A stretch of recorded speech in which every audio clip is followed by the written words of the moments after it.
જામનગરના ધરાર નગર વિસ્તારમાં પાણીજન્ય રોગચાળાની રાવ ઉઠી છે। મનપા દ્વારા વિતરણ કરાતું પાણી દુર્ગંધયુક્ત અને ગટરનું હોવાનું આક્ષેપો કરવામાં આવ્યા છે। પાણી પીવાથી અને ઉપયોગમાં લેવાતા લોકોને ઝાડા ઉલટીની અસર થઈ છે। તમામ અસરગ્રસ્તો જીજી હોસ્પિટલમાં સારવાર હેઠળ છે। પાણીના નળમાં કાળું અને દુર્ગંધયુક્ત પાણી આવતું હોવાના પણ સ્થાનિક લોકોએ આક્ષેપ કર્યા છે।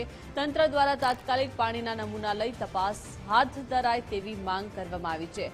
શુદ્ધ પાણી પુરવઠો પૂરું પાડવામાં આવે તેવી પણ લોકોએ માંગ કરી છે।